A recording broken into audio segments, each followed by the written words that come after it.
23 for the review of the financial. A question, would we get that next time, or do we need to review minutes for our little special meeting, or would that just fall under the planning commission meetings and we want to approve them? So Bonnie just got those minutes sent over, so they'll be in the next packet. Okay. I thought that was probably the issue we had in time, because we would have to approve. Right. We have a draft, but it wasn't in time to make this packet. That's fine. Okay, Gary, you want to review the financial? Sure. Okay, this is, for the month of February, we're, 2/3 through the, fiscal year. The first one, shows the, financial, the cash position in the city. You'll see that the total there is just a little bit more than the previous month. You can see the graph chart that, from last month, we've, stayed about the same, and, but we are above where we were last year, which is, good considering that we've, completed down the public works building, so I feel good about our cash position. You can see that the general fund is in real healthy shape, with 1.4 million.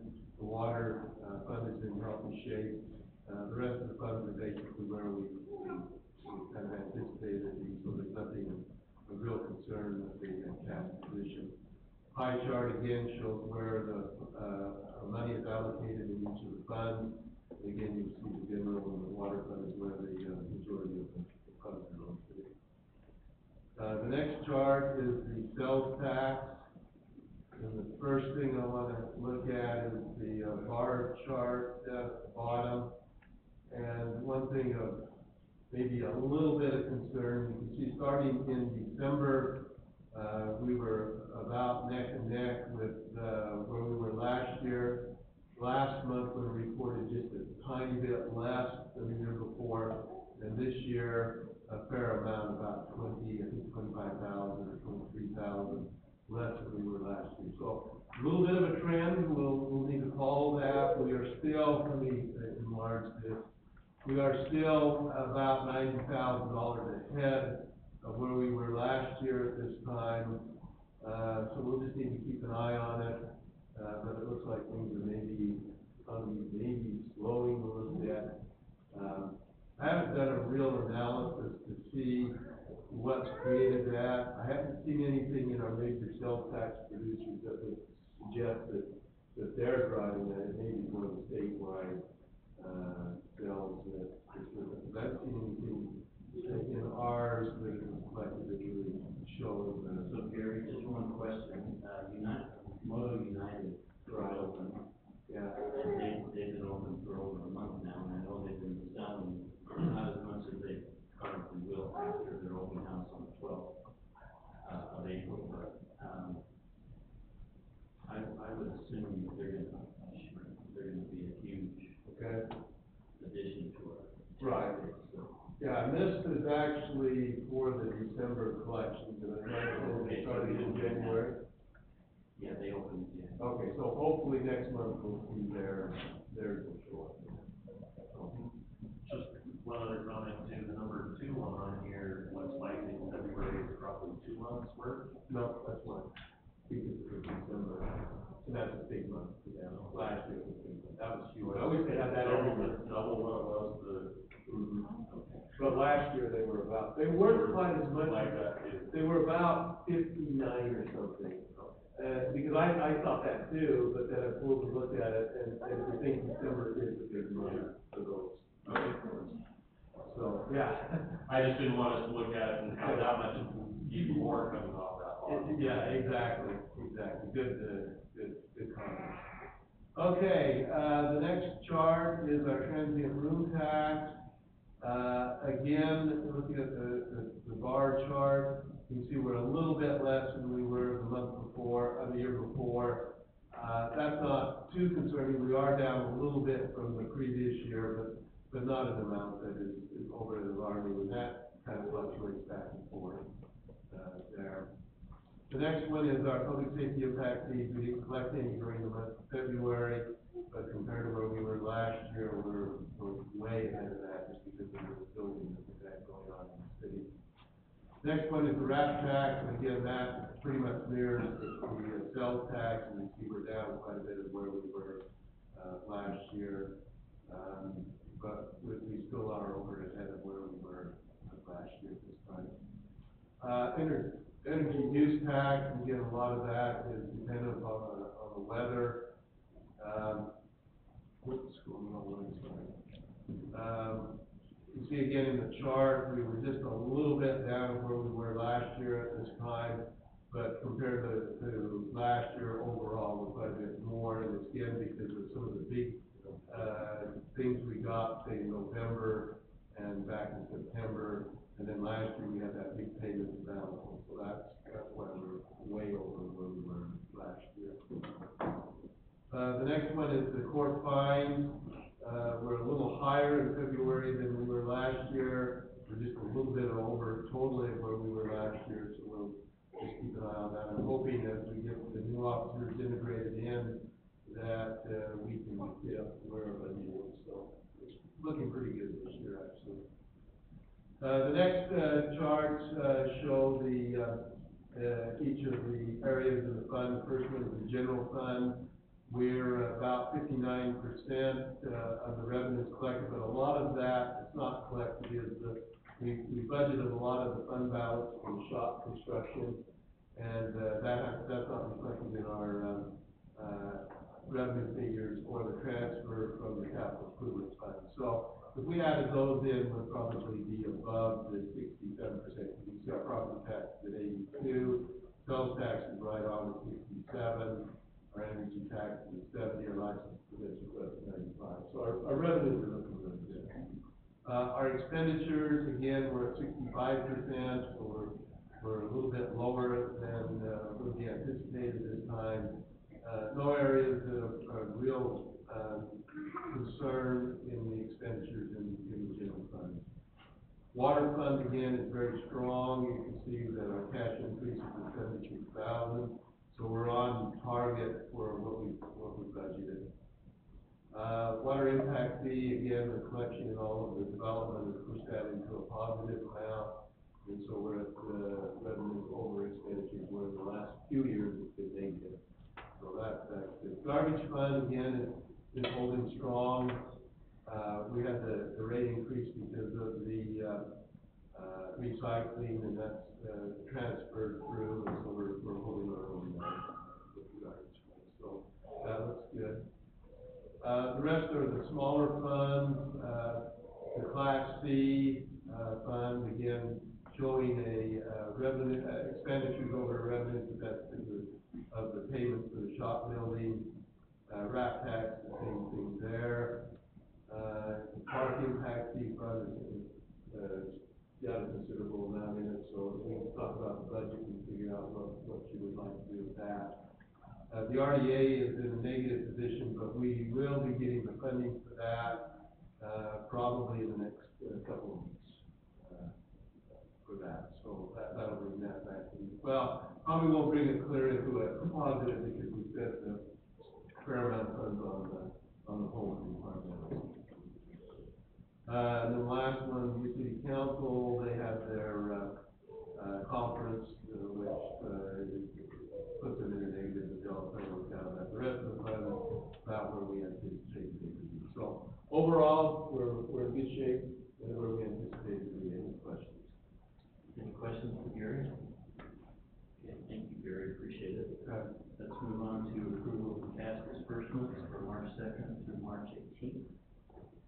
Is there, got a chance to look those over? If there's any questions on any of those expenditures, you can ask.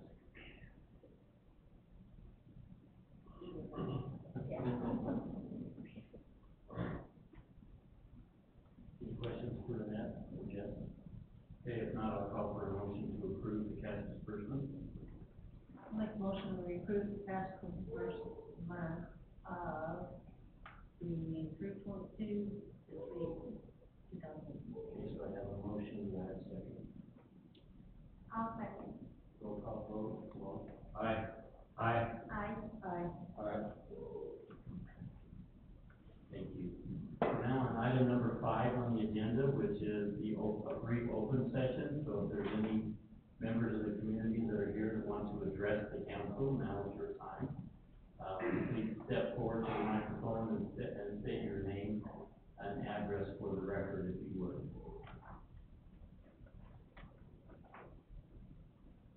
Spence, nothing tonight? I'm sticking it up for You're saving it up, okay. Okay. If there's nothing from the audience, then we'll move on to the community promise report. And Rachel's, has one of the children's birthday party tonight, so Pat's gonna fill in for her.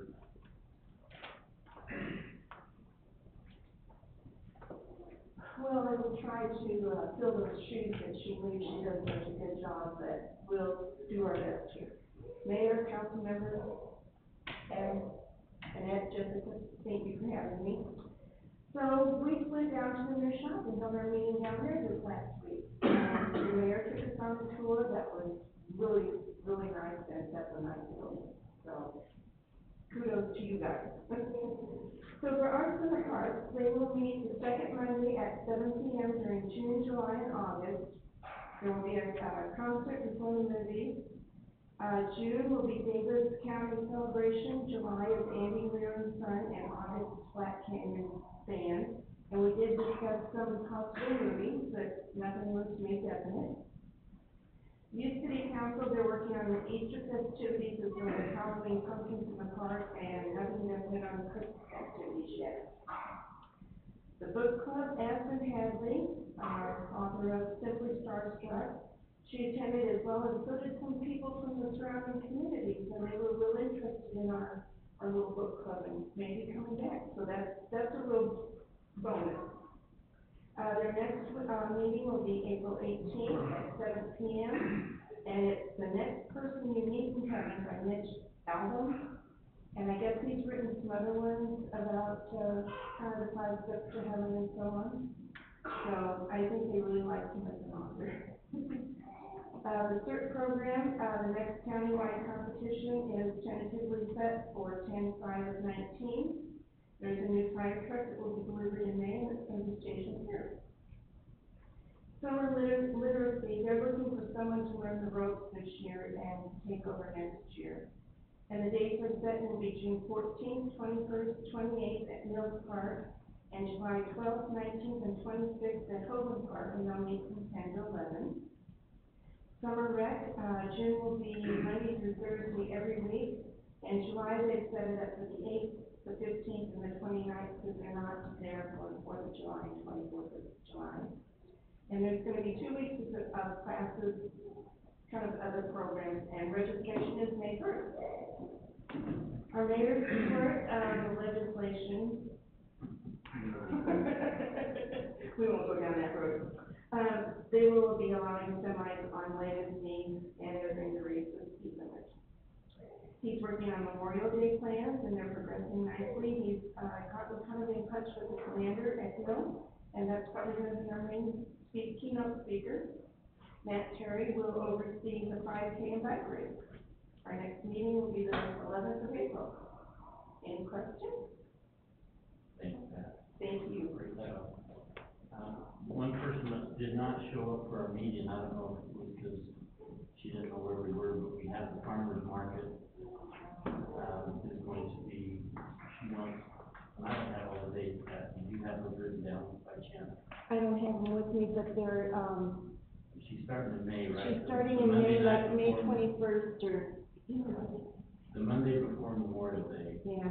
and then she's skipping to June, and, I think it's like 2 weeks a month or something like that, that we'll have a farmer's market here. Right, and, we had talked about needing some food trucks for it, so the other night, I didn't feel like cooking. I was a bad girl. So I stopped over here at this restaurant we had talked about, and I mentioned to them, and they're gonna talk to you guys about getting maybe set up over here for a food truck Okay, great. during them. That'd be perfect, thanks, Pat.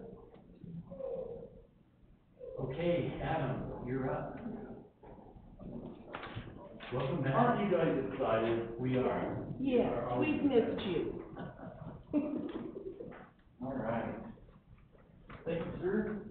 That's not a paper, right? No? It has these yellow marks on it, if you're aware of it, when they play it at games. Oh, yeah, I was gonna, preference, but it sounds Yeah. Well, people get in trouble. Yeah. Yeah, especially, we hear about it when they do it with the GPS helicopter. That doesn't end well, we find you very quickly. All right, so, we had kind of an interesting, it's been an interesting February/March for us. We had 896 calls, so that's a little more than in January. But we're short from last year, so it all evens out in the end. It seems like it stays fairly close now these days. We had 150 new cases open in February. We had our strategic planning meeting and team building event, which you guys were at, so thank you very much. We thought that was very beneficial for us. We had our police supervisors meeting. We sent two officers to Bountiful Police Patrol Rifle School. This is a great class. Basically, they don't really charge us anything for the instructor's time, it's just for the ammo. And it's a very good introductory class for our new patrol officers on how to deploy the rifle when it's necessary and when it's prudent. Sometimes it's not very prudent. We all know that sometimes when we get our assault rifles out, that it does cause alarm. So it just kind of helps them get acclimated to when they should be taking it out and how to deploy it effectively. That was Bountiful. Yeah, the class was actually out of the Bountiful gun range, but it's hosted by Bountiful Police. We had our records archives training for Dave, and we had 4 scout tours this month. I'm glad to say we had no use of force incidents in February, so that's good. I think it's been a couple months since we've had a blank month. SWAT team activity was just the regular NTOA training. That's their national accredited training that they are required to have to stay accredited as a team. Did you guys participate in the, split? Were you invited? You mean the SWAT competition? Well, we don't have anybody on the team, but our team did. And then we actually have at least one officer that's really interested in, doing tryouts, so I'm guessing we'll probably have at least one Woods Cross member, maybe 2 on the team again, and that's what we're used to, so. Yeah, so our team did participate, we just don't have anybody on the team right now because they left. And that's good to hear that we have some in there. Yeah. Woods Cross High School, fairly slow, we had another theft of AirPods. I guess, I don't know how much you guys know about these, but they're not cheap at all, so they're kind of a hot item. We've had the theft of an iPhone 10, and then we had 2 traffic accidents, that were non-injury accidents. They're small and you just look over a lot. Are they like the headphones? They're the little Oh, wireless Apple ones. okay. and they Easy to fit lose, in the easy to start start to to buy. buy. They look like a giant light. Yes. Which is funny now, because now you can buy the AirPods, and then they have tethers that tether them together, so you don't lose them. Yeah. Whatever you think about it. And that's just where regular. Canine activity, we had a traffic stop, vehicle search, nothing found. We had a second traffic stop where methamphetamine, marijuana, and paraffin were found. We did a demo, for a scout group this month, or last month, and, we were asked by Bountiful Police to assist with the canine search at the junior high school, and nothing suspicious was found. Just briefly, while we're on the topic of our canine, I wanted to share, a letter I received from Sergeant Drury. This is about, our Officer LeBounty, one of our canine officers. So I'd like to commend Officer LeBounty and Canine Legend for their 2 drug finds in January. I'd also like to commend Officer LeBounty for getting his canine staff into me before February 5th. Officer LeBounty has kicked it up a notch by getting 7 appointments in January and also training Canine Legend with Davis County Sheriff's Office and canine unit, or with their canine unit in the Sandy City Police Canine Unit. The reason I wanted to share that is, our guys have, been actively going out and making sure that they're building these relationships with outside departments, which in the canine community is essential when it comes to training your dog, getting good training courses available, and also for replacing your dog. If you have a dog get sick or a dog gets injured or killed in the line of duty, it's good to have those connections that you build with the canine training. So our hats are off to Officer LeBounty, he does a great job with Canine Legend. Detective Division, we have 17 counter cases right now, and again, 32 active theft, property fraud, assault theft cases. This is still a little high for us, and the reason I put it in red is just a reminder that our detectives are running bare minimum right now. I mean, anybody who's come over to our side of the office and has seen Detective Sheldon's office, staff that is dealing with recovered property, they're just doing an amazing job, but again, we are getting plagued, so to speak, with those property crimes. It didn't help that we had a major case, which I'll talk about now.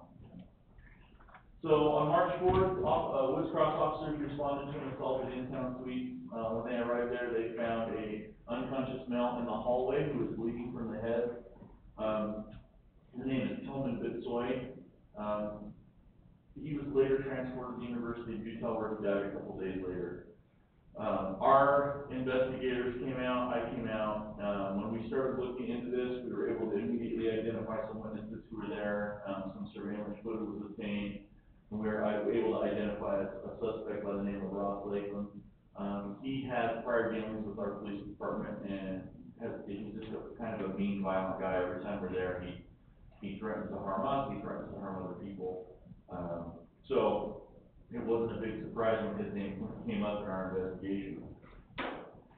We were able to identify some witnesses who provided some corroborating statements, and then later, Officer Austin Strong was able to locate Latham in a traffic stop in our city, where he surrendered to us peacefully, which we were surprised. We didn't think he would do that. So right now, we've charged him with the manslaughter. If you look on the court docket, it actually says homicide by assault, which is a class 3 felony. Right now, I'm not sure which one the prosecutors are gonna stick with, if at all. That's gonna be up to them. So multiple search warrants were conducted, not only for, the hotel room that were involved, of course, the parking lot, we see some cell phones, and also some clothing that has some DNA as well. So we're waiting for some of those results. We won't have for weeks and weeks, but, again, I just wanted to give, some recognition to our detectives, Sergeant Schultz and Detective Sheldon. I mean, these guys came out and worked this case 5 days straight, day and night. As you guys are aware, anytime you have someone's license taken in a violent way, these cases are very, very time sensitive. So, you know, I think we had something like 6 search warrants written in the first 2 days. So, do you guys have any questions, about that case? This is a picture of Ross Latham. I don't know, thank you.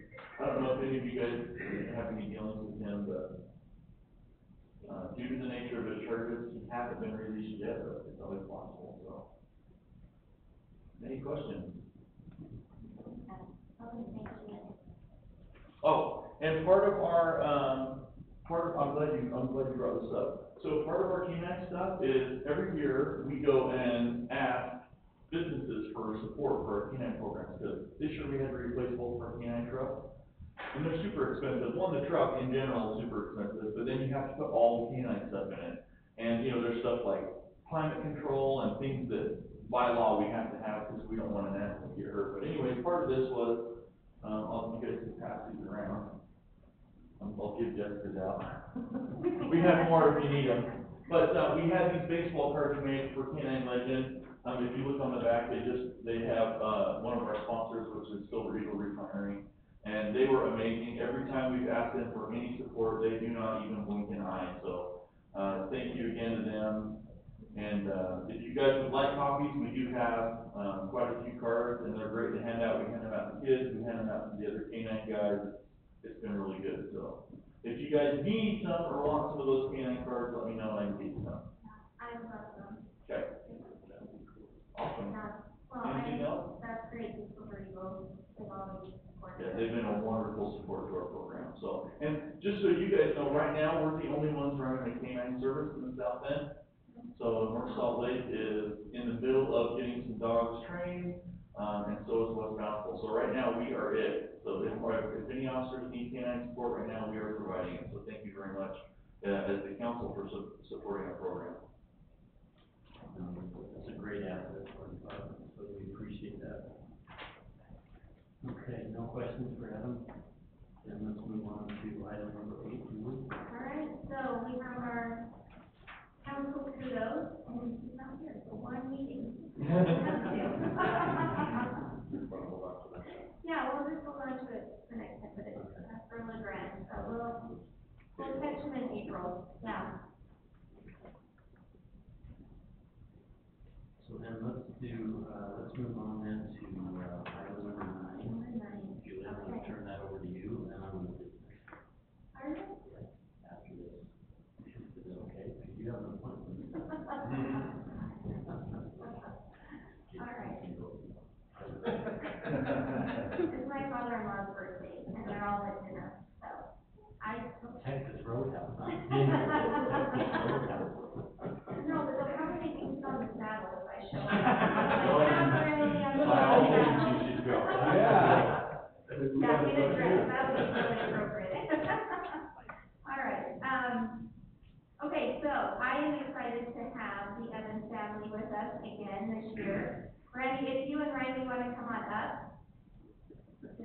Riley Evans. She is 6, right? Yes. 6 years old, and she has grown. Yeah. I know, she can over the podium. Next year, you'll be talking to us in the microphone. Maybe. But we wanted to, declare the month of May as neurofibromatosis. Did I say that right? Okay, awareness month, and we'll start the weekend. And I decided that this year we're getting an earlier start so we can get some information out to our residents through the newsletter and also through our social media. So I asked Brandy to come and, do you have anything you wanna? Yeah, I'll tell you guys a little bit about it, kind of everything that happened last year, so we appreciate you guys inviting us back. Like Julie said, my name is Brandy Evans, my family and I are homeowners here in Woods Cross. I'd like to start by thanking the mayor and Julie for inviting us here today. Neurofibromatosis, or NF, is a genetic disorder that causes tumors to grow on nerves anywhere on or in the body. NF can lead to blindness, deafness, skeletal abnormalities, disfigurement, debilitating pain, learning disabilities, and cancer. NF affects 1 in 3,000 people of all population. There is no cure yet. But the Children's Tumor Foundation, the world's leading organization dedicated to NF, is driving research, expanding knowledge, and expanding therapy in our community. Our daughter Riley was born in May 2012 and came home with us here to our Woods Cross home. When she was born, there was no signs that anything was amiss. But weeks went by and we noticed a few more birthmarks popping up on her body. And every time, we kind of noticed that it just became a little bit more frequent. We would later come to find out that these are called cafe-au-lait spots and are very common in patients with NF. When Riley was just 2 months old, we took her to a routine appointment with a pediatrician who paid special attention to her cafe-au-lait spots. After counting them, we were told Riley needed to be seen by a genetic specialist at Primary Children's Hospital for a condition known as neurofibromatosis, and the doctor made his promise not to Google it. I of course did. The search results left me terrified and frightened for my daughter's future. While NF affects 1 in 3,000 people, it is a disorder many have never heard of, and that included our family and friends. It was terrifying to think that our perfect baby girl would have a genetic disorder that she would have to deal with for the rest of her life, and those months leading up to her first appointment with genetics felt like forever. The team at Primary Children's Hospital was very kind, but it was devastating to hear at our first appointment that her symptoms definitely confirmed an NF diagnosis and didn't need any further testing. Not only have we never heard of NF, but we showed no signs of the disorder ourselves, which meant Riley is part of the 50% of cases that are spontaneous mutations, meaning neither parent passed it down to her. NF is not recessive, so if you don't have it yourself, you cannot unknowingly pass it down to your child. They can only be born with it if their cells mutate before birth. If you do have NF, there is a 50-50 chance of passing it down to your child. For the first 19 months of her life, NF just meant that Riley had to be seen by an NF specialist every 6 months. That all changed in February 2014, when at a routine appointment, the medical team alerted us to a major change in her vision. Additional tests later confirmed Riley had bilateral optic nerve gliomas, tumors on both of her optic nerves. These types of brain tumors are only found in 15% of NF patients. Only 5% ever need treatment. 1% of those ever get treated before the age of 5. Riley was just shy of her 7th birthday. Within a few weeks, her tumor showed major growth, causing complete vision loss in her left eye. We immediately began a 1-year chemotherapy treatment protocol. While chemotherapy stopped Riley's tumor from growing in her right optic nerve, she was left completely blind in her left eye. Since ending her chemotherapy treatments, Riley has endured countless MRIs, blood draws, and doctor appointments, all in effort to monitor her tumor to make sure they are again not growing or affecting the remaining vision she has. NF means a lot of watching and waiting because there are no known effective treatments or cures. There is often not much for us to do but observe.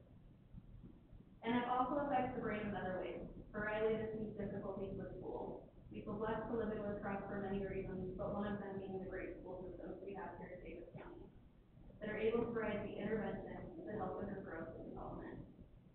Some of you have had the opportunity to meet Riley. She's a bubbly, fun, almost 7-year-old and looks just like any other child. Looking at her, you would never know the difficulties she's faced in her life. You would never know that there's something wrong inside of her. You would never know that she has serious tumors. You would never know she had a mess, and most people do. And that is something we are unable to control. Enough is life-changing, and while we watch and wait, the only way I can fight back is by volunteering and fundraising so that one day we have a cure for Riley and all of those affected by MS. In the time since we last spoke to all of you, so many amazing things happened. New clinical trials to treat patients with MS have made significant progress and are just shy of years of getting approval by the FDA. We have also met several newly diagnosed MS families, helping them navigate through those difficult first few months. And Riley, well, she's now a thriving first grader who loves to dance with her local dance team, sing and play with her friends, and love on her new baby brother.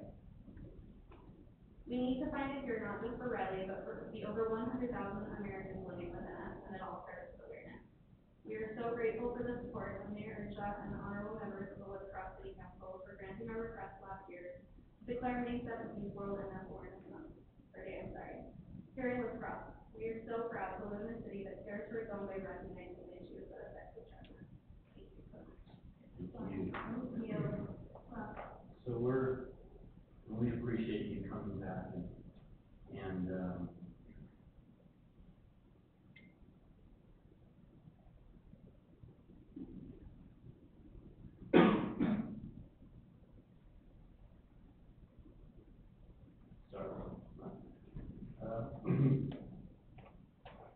I'd just like to read the resolution,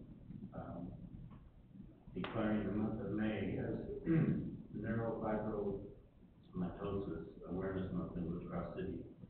Whereas the Children's Tumor Foundation is observing May as World Neurofibromatosis NF Awareness Month to educate the public about this rare genetic disorder.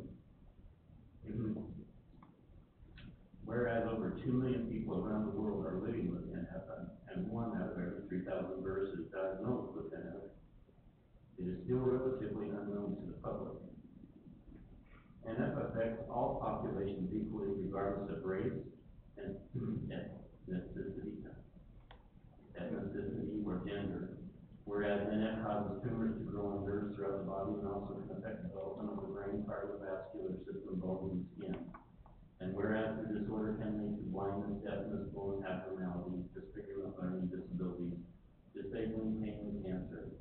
And whereas the Children's Tumor Foundation leads efforts to promote and financially sponsor world-class medical research aimed at finding effective treatments and ultimately a cure for NF. And whereas the Children's Tumor Foundation is actively fostering collaborative partnerships in both science and industry to speed the drug research and development process through a number of consortia called Synodos. And whereas the Children's Tumor Foundation proudly celebrates 40 years of driving research, expanding knowledge, and advancing care for NF communities, this year reflecting on many key advancements in NF research that can be traced to the foundation, whereas much remains to be done in raising public awareness of NF to help promote early diagnosis, proper management and treatment, prevention of complications, and support for research. Therefore, be it resolved by the City Council of Woods Cross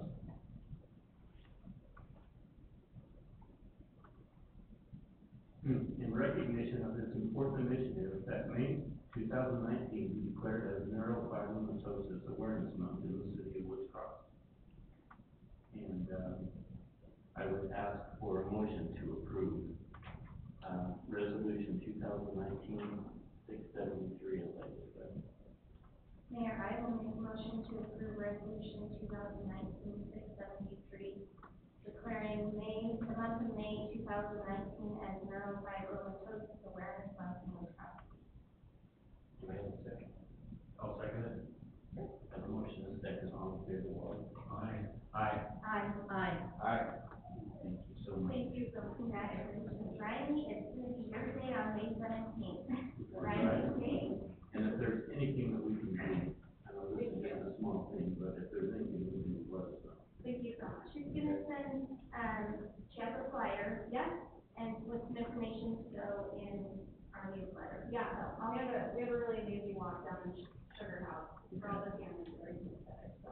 Yeah, excited, like, to put that in for the month of May, and then just let our residents know that we're celebrating this and bringing awareness, and who knows, we may have some residents out there who are going through this, and it would be nice for us to have someone, Like I said, it's kind of scary when you go, they tell you not to Google it, but I think as a parent, you just know, there's nothing you can do. And the search results pull up things that are not even associated, so it's really scary. We just met a family that has 4 months old that was just diagnosed, and she kind of described word for word what we went through. And as amazing as Primary is, genetics currently has a 1 to 2 year wait to get it done. So if you go to your pediatrician and find out that they think your child has it, you're waiting almost a year to 2 years sometimes to get it. So it's nice to have this support of the community. I just have a thought. So our Memorial Day celebration, we have a 5K run and bicycle run. I'm just wondering if we could, do something there to help do a fundraiser.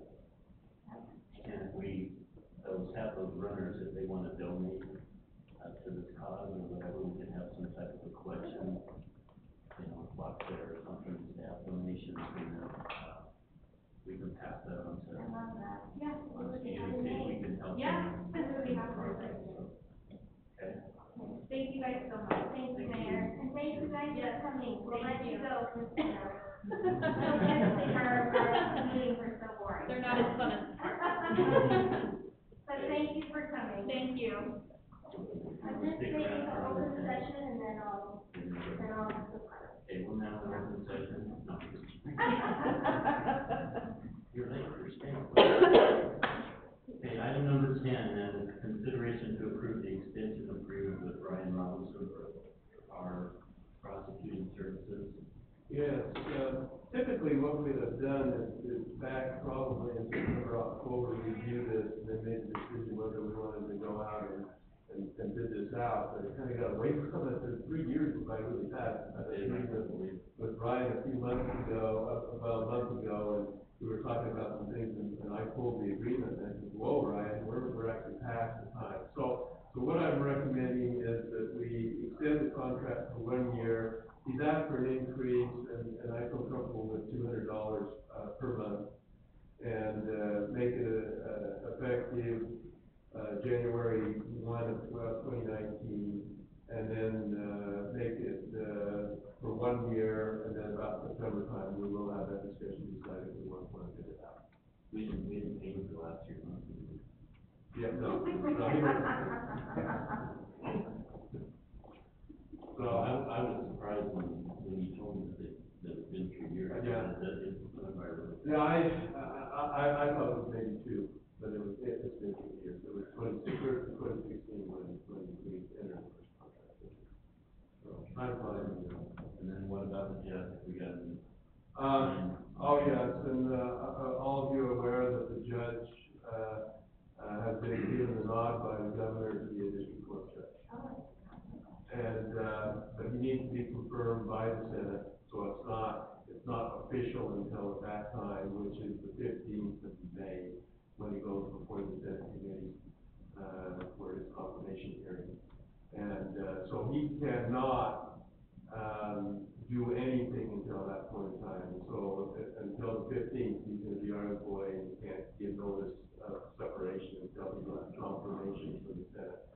So he's got another justice court judge that's willing to step in at that time, and then as soon as, we get his notice, then the way it will work is the judicial council will advertise, for applicants. They will take the applicants, they will screen them, and narrow it down to 3 individuals that they'll present them to the mayor and city council for appointment.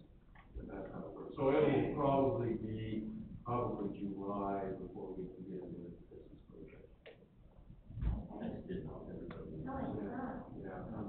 Yeah, he got the nod, so, and Ruben has been a fantastic judge. He has, he's been great. Really good on the circuit court as well. So, Okay. I just have a question. Yes, Is Ryan a resident of West Cross or not? he's a resident. He's Okay. down in, really? Mountain View. So, what does that cause for like conflict of interest if we say his next door neiver shows up and has to prosecute Yeah, I think we've had a couple of, I think we had one instance where he would take that and we would, send that to a neighboring jurisdiction. I think the 3 years he's been here, I think he's had one, maybe two, in that case.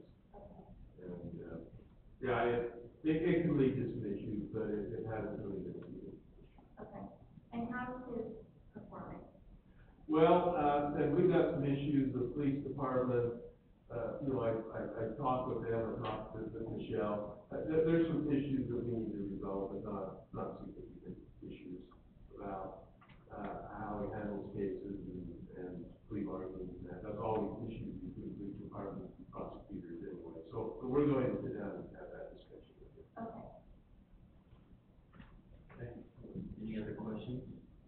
If not, I'll call for a motion then to, enter into this agreement with Ryan Robinson for a prosecutor. Mayor, I'll make a motion that we enter into the extension of the agreement with Ryan Robinson for prosecuting services. With, For 1 year? For 1 year, with a $200 a month increase, right? Yes. Second. All in favor? Aye. Aye. Aye. Aye. Okay, thank you. Item number 11, now it's the open session. They haven't even been seated yet, so I guess. You're good. I'll just show up when it's time to eat the roll. Chris, thanks for being here. And your wife. State your full name. Yeah, and Director address. Chris Terra, Green, Seven West, Richmond, South, City Council, Mayor, City Administrator, Chief. We just wanted to come and say thank you, together for the kind of last minute add-on that I had sent to Julie, with kind of the concerns we had over at Woods Cross Elementary. Really appreciate you jumping on in terms of your capabilities of letting the chief know and having him direct, Officer Lynn over to discuss with the principal and the classes there. I was able to talk with the chief, please, as well as Officer Lynn, talk through some of the options we had and, I guess some of the way forward for what we're dealing with. Obviously, you've all received the last email response that I had with Principal Woods Cross Elementary, and kind of the steps forward. There's still, in my opinion, quite a bit of room for improvement as laid out in there. The principal is committed to that, as well as the district. I've been up to the district level, met with the student family resources. The superintendent is also aware, as is the school board. So they're taking an active approach to all of it as well. Just as a personal note, our students was moved to a different class time. It just wasn't appropriate with what had happened to remain in that environment. The one fear we had in doing that, though, was what would that do with the remaining students who have been subjected to those details that you were referring to. I still, I guess as a community member who wants the best for our youth, it was a hard decision because we're not going to have that as close view with our daughter in there, but it's, I think with the stuff that they taken, it should be a good process. Did anyone have any questions? I apologize, we were here last time I was in Los Angeles, so it's good to be here. No, we're just sorry you had to go through all of this and, bullying never, Let me just correct that, Mayor. Yes, bullying is a problem, but, really talking with the principal and the counselor and some of the other people in the school, this had transcended bullying to, exactly. yeah, so to multiple people, to multiple students.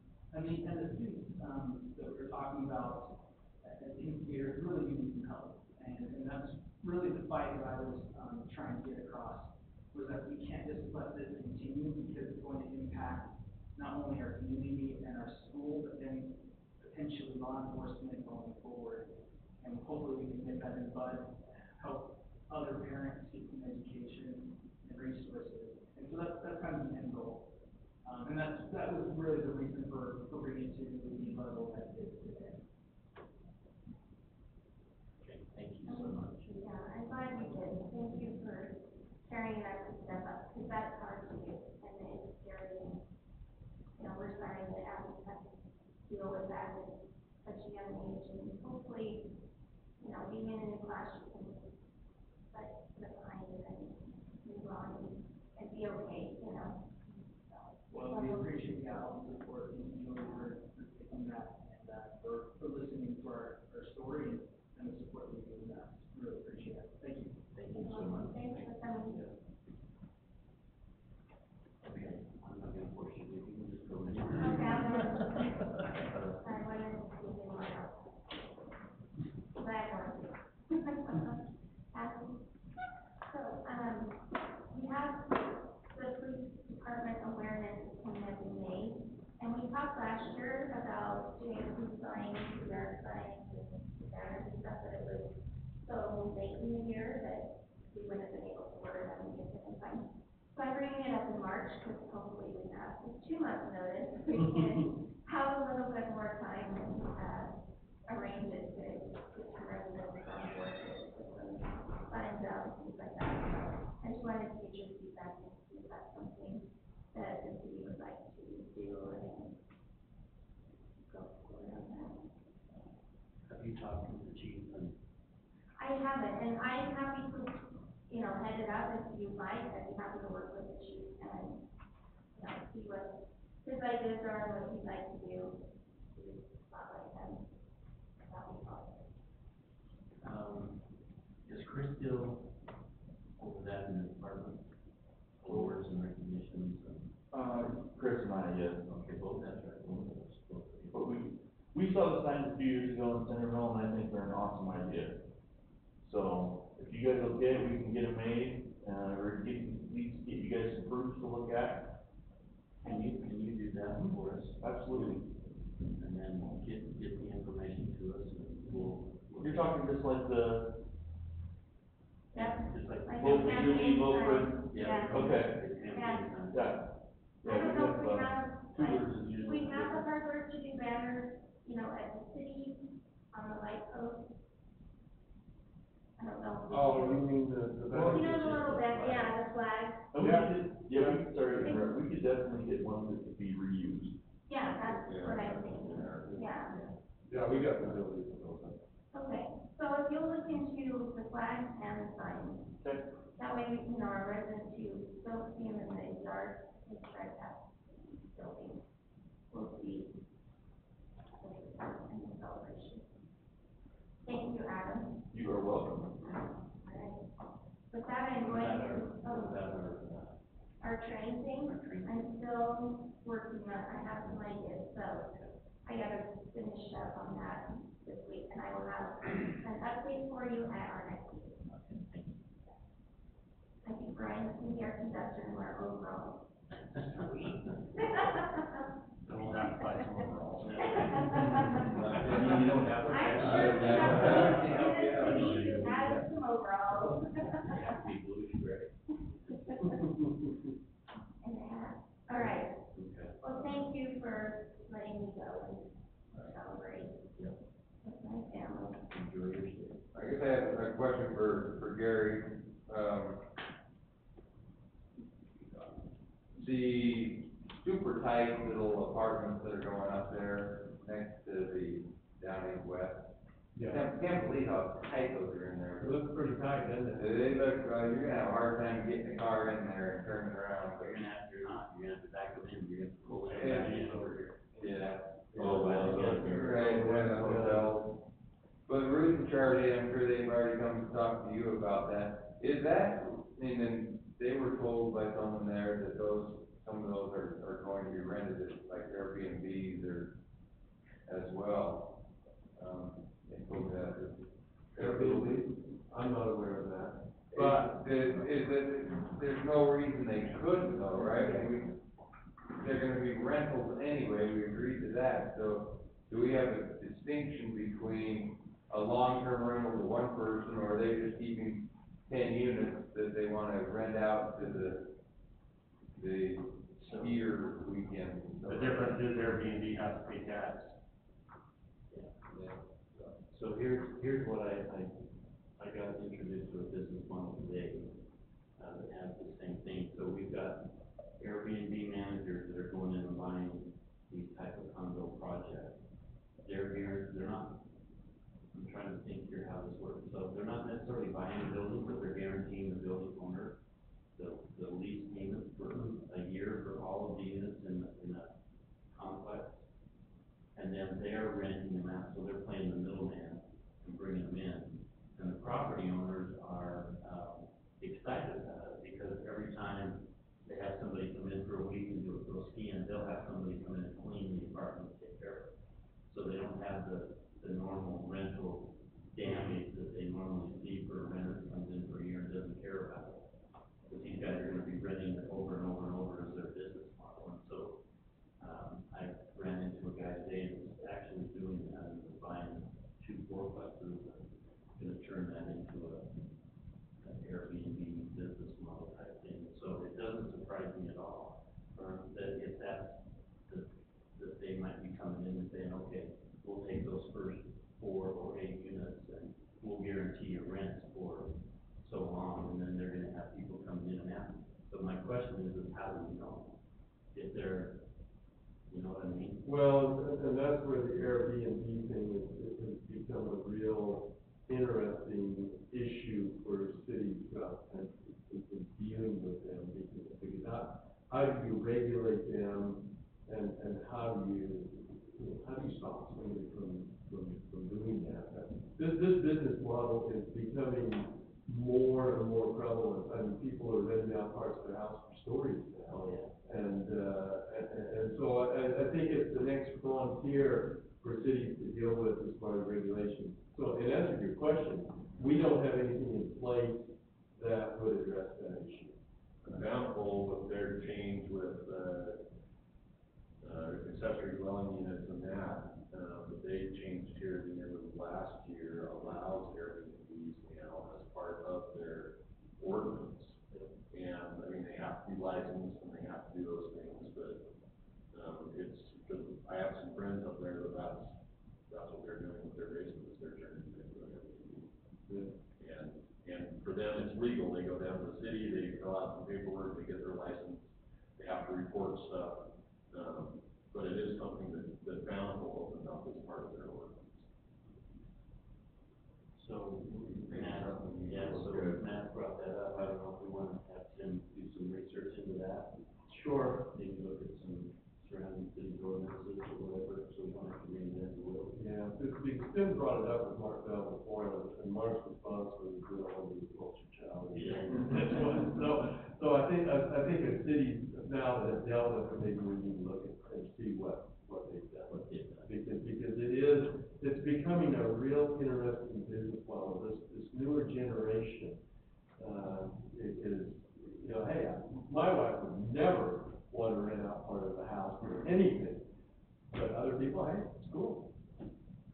And the fire chief brought up an issue now that people are paying people to come and fuel up their cars at their work. Instead of having to go to the gas station, they hire the people that have a gas truck to come out and fuel their car up. And be followed by the guy that comes to Washington, right? Yeah. Come do your oil change, come do your oil change, I need the window to do everything. It's just an interesting, change in philosophy that's going on. So, yeah, I'll talk to him about that. And I got an email from, Bob Jepson in Bountiful talking about, our well activity up on 17,000 Davis Boulevard. Did you get a copy of that? I didn't know, it was sent to Kendall and Harris and Randy Lewis and myself. I didn't know you and Gary, but there was, it says, to whom may concern, it is my understanding that the well drilling activity on 17,000 Davis Boulevard in Bountiful City was to provide water for Woods Cross. I don't remember. That's not true. Okay. Yeah, that's not our well. This is the one that they call. Yeah, pretty the odd, builder, Yeah, yeah. so now they've suspended drilling. They have not taken down the sound barriers on the immediate corner of 17,000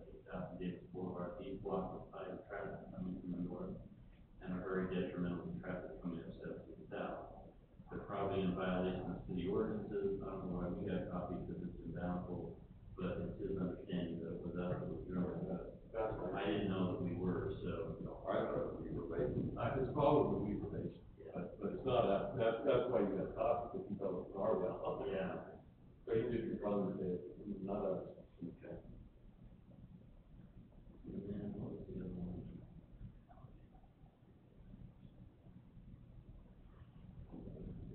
The other one was Chris. Jerry, you know, have we considered, public open house for public works building? I've asked Scott to get with us and, get some dates. So if you guys got anything that you would like, that would work for you guys, maybe we ought to, meet your schedule, since you're really busy with it. So let's plan it on a day when it's not raining like. Oh, wait, or was that the groundbreaking for the water treatment? No, that was. And the park, you know. Yeah, the groundbreaking for the park. So we go into. Oh, yeah, I heard that. We go into. So, Yeah, that's true. if you wanna give me a date that works for you, we'll work around that. Do you want any landscaping or anything on the schedule? Really, want to plan on that? Yeah, I can get something for it. I don't know what his plans are, that might be a month or more down the road. But we can. So if he wants to do landscaping and everything, then let's wait till the first part of June. So give him time to do that, if not, then we can do it the first part of next month, but it would look better for the landscape. Do you wanna wait? I mean, I'm fine with that, like, a rush. No, I don't think so. You want me to get with Scott and see what he plans on that, and I can back and forth with it? Yeah. Okay. Can I drive a backhoe through your road instead of a pair of scissors, just a great big ribbon? Go through with the snow plow or a backhoe?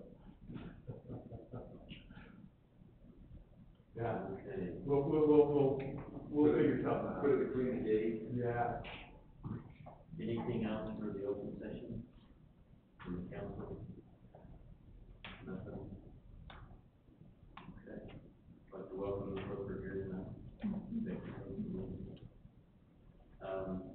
Move on to item number 12, lot access and integrated waste. Well, Got two items. The, transfer facility is almost complete, that's the building and the pad and everything. The bids are now out, for the sorting equipment that would be looking at put in that facility. The mattress shredder is running full speed, it's great. Starting June 1st, there'll be a charge of $10 for a mattress or box springs. Right now, we're separating out the steel springs and recycling that, getting money for that. We're also, selling the mattress swap to the cement kiln, by Clayton. But we're having trouble getting up to weight when all you're doing is carrying semi-full mattress swap. So what we're adding to that are the, plastics 3 through 7, adds to the weight and also increases the GPU value. So they're really liking that, so kind of generating revenue all the way around. Just looking forward to getting those bids in and get that processing facility up and running. Mattress with bed bugs and lights and everything. Oh, yeah. They heard good. They heard it. No, it's gonna change. There is a memory home. Well, not nobody, but Some, purple with that. some green, purple, red.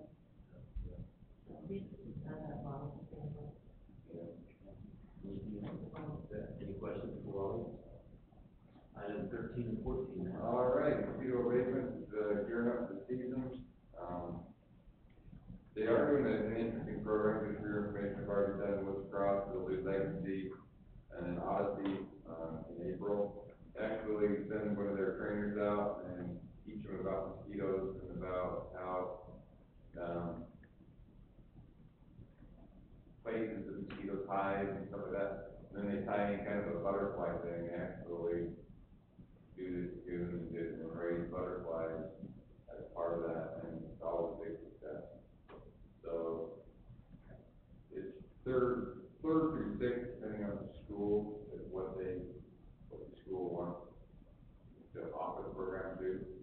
Not sure what grade those are, but it sounds like a neat program. I'm hoping to go down to the Legacy Forever maybe next week, just to watch the presentations.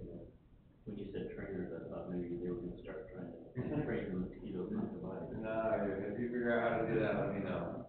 I think it was about this time last year that we started complaining about that. That's right. Yeah. Got down on the road, fell in March last year, and they came out, and so if you can get the weather to turn cold again. Yeah, they're gonna be out and about. I kinda gotta give, kudos to the planning commission. They have, DNI wants phase 4 to be, produced or approved. And in the back corner, the engineers have come up with a kind of a strange plan that all the water has to go under Legacy out into the wasteland, and so you gotta be a certain height to get under the freeway, but that's higher than most of your subdivisions, so I mean, they're kind of playing with these angles.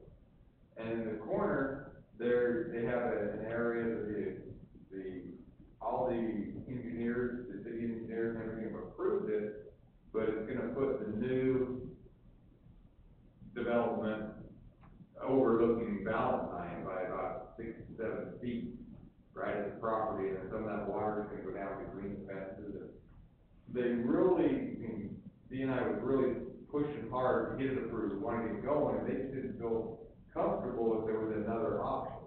Our engineers have approved it, but instead of just kicking it to us, they spent a good hour looking at different things and tabled it instead of sending it to us. It's just, well, everyone's approved it. They tabled it and want the engineer to come talk to them and really come up with, it's probably the best way, but as they looked at all the different options. And I'd like to kind of see some pictures of that, but just kind of a heads up that they didn't just punt that to our, and say, yeah, well, everyone else approved it, so here you go. They didn't like the look and the feel of a rock barricade or something to build those houses up on top of the other houses. So we'll hear more about that.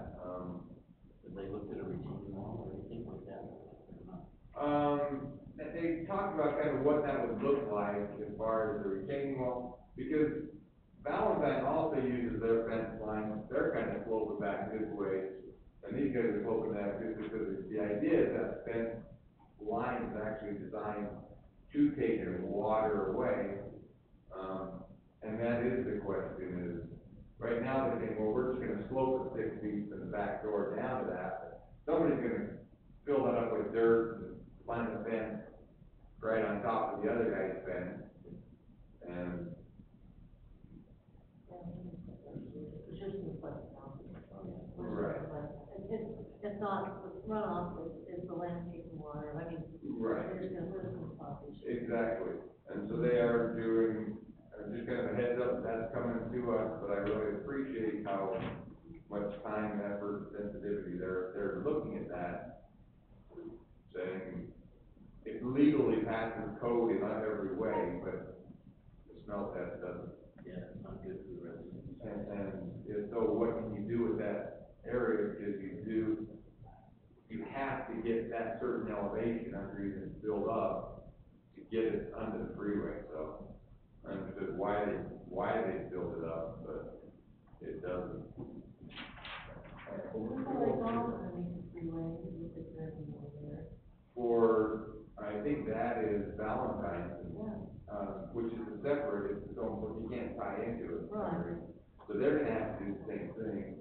But so why was Valentine able to go in at the level of their yard, Right. whereas this has to go up 6 feet lower?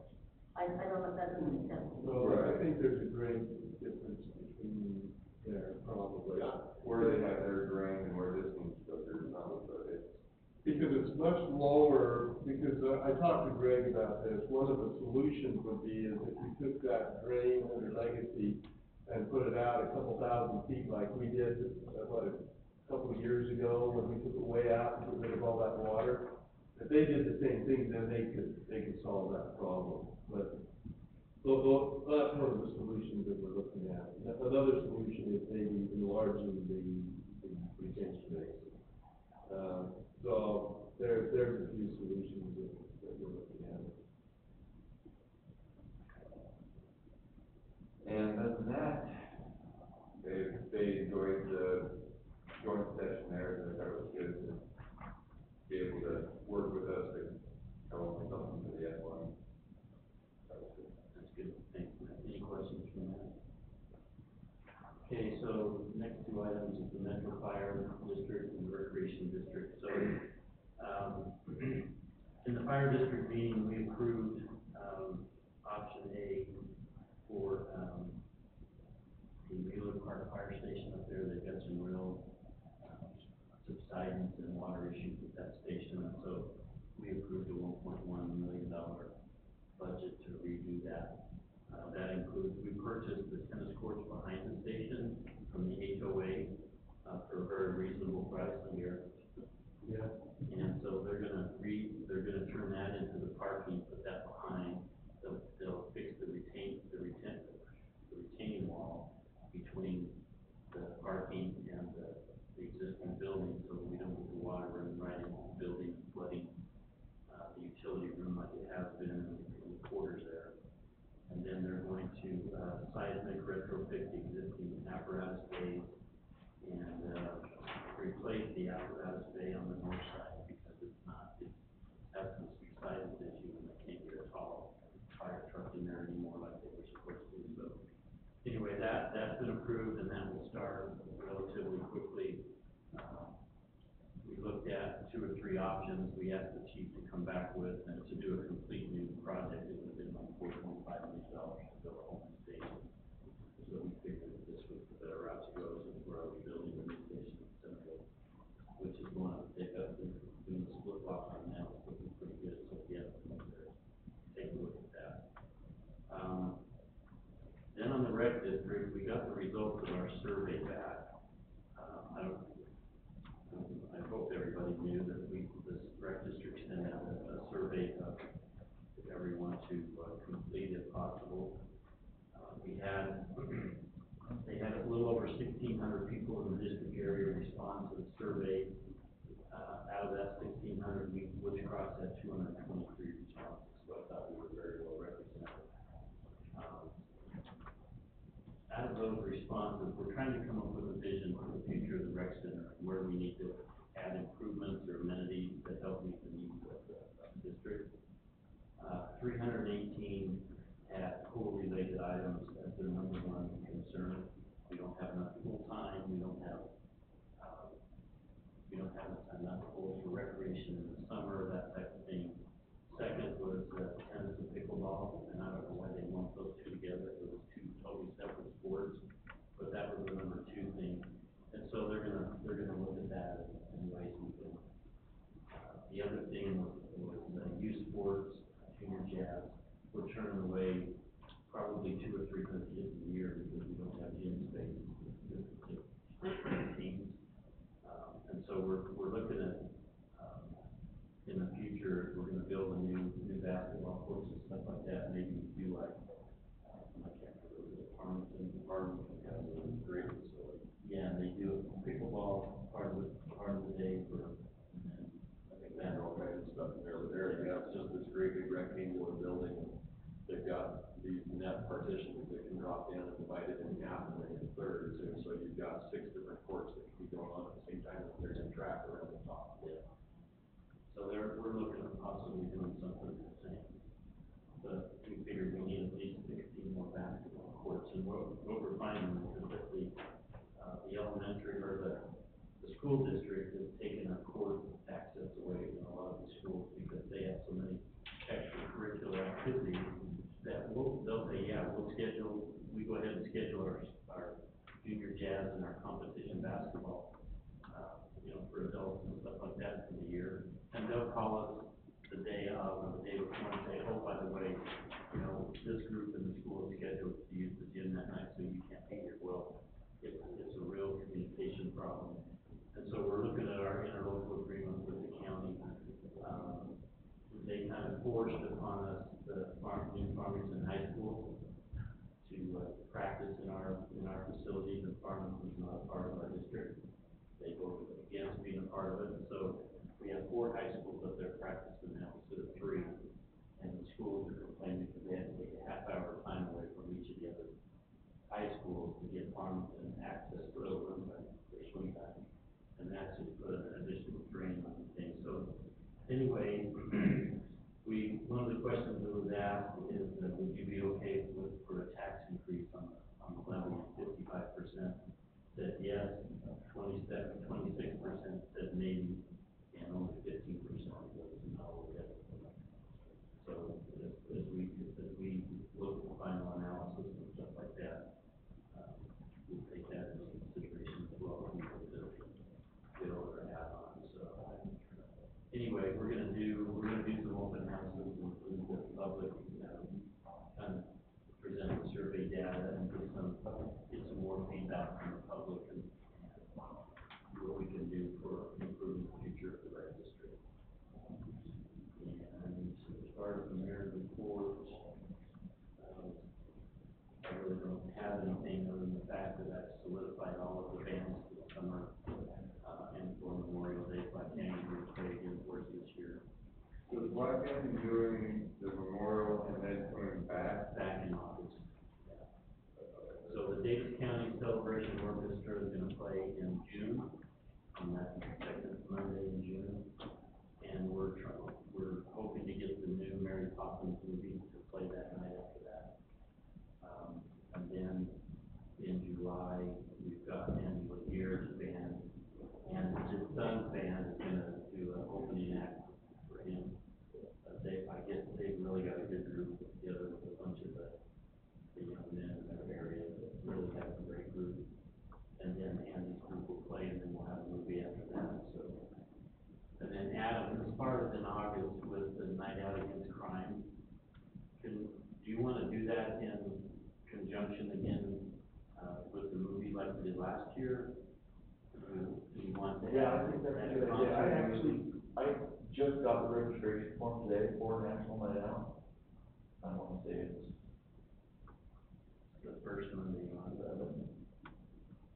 Last year we held it on a day that wasn't the day, because we. Just to coordinate. Yeah. it was a Monday. Yeah. Yeah, it was a Monday. And we can do that again, And whatever. I'd like to do that again and possibly do it the second Monday night in August if we could. And then just keep it consistent throughout the summer, because we moved it to the first Monday in August last year. So that's when Stephanie had that plan. So It works good to have it with, I think it works good to keep it with the movie night. yeah, so we'll probably have a band there to play, because there was quite a gap between when you guys got So done. you're talking that'd be the 12th. Yeah, 12 o'clock. So we'll probably have a band play after you guys are done, and to keep the crowd active and participating, and then do the movie, and then have them set up the screen and do the movie after. Because there was kind of a lull in between, I think we lost quite a few people after, even though we had a good tournament. Okay. Okay, that's all I have, Gary. My report, I just mentioned that we didn't have the safety accountability report because I was off Thursday, so we moved everything to this week, so we'll meet Wednesday and I'll report next council meeting. And you can see where the competition is going. I have one item that was not listed on my written report, and that was with the water issue that Sandy had. There was, some real issues raised at the notification. So I sat down with Scott and had a discussion. Where we're at with notification, and really here in Davis County, we use the Code Red system. And so what Scott has done is he's worked with Marcy and Connie and put these things on our social media about people signing up for this Code Red. If you remember back in the old days with the old reverse 911, that was really geared around landlines. And so it would grab landlines, and in today's world, most people don't have landlines, they're going away. And so really, we kind of moved to Code Red, and so it's more of a subscriber system. where people have to subscribe and get their phone number. So we're going to through our website, social media, to get that out to people. I suggested to Scott, he's mentioned on here, he'll do a preparedness workshop on April 11th. I think we'll have a table at the Memorial Day breakfast where people can grab the literature and then sign up. So just wanted to make the council aware of what we're doing there. No, is that the same one that we did the refinery? The refineries is separate. The separate. They're a separate one. This is different. Okay. Yeah, this will be citywide, and it will be one that will be activated by us. Whereas if we have, like, Sandy had a water issue, and we wanted to contact the residents and let them know, hey, we've got an issue here, boiling your water or whatever, then we can broadcast that message out. So that's the concept. Takes about 60 seconds to sign up. It's pretty quick. Yeah, yep. Okay, that's all I got. Any more questions for Gary? Or Adam? We have Adam here tonight, if you want to. If not, I'll call for a motion to adjourn. So moved. Second? Second. All in favor? Aye. Good luck in that,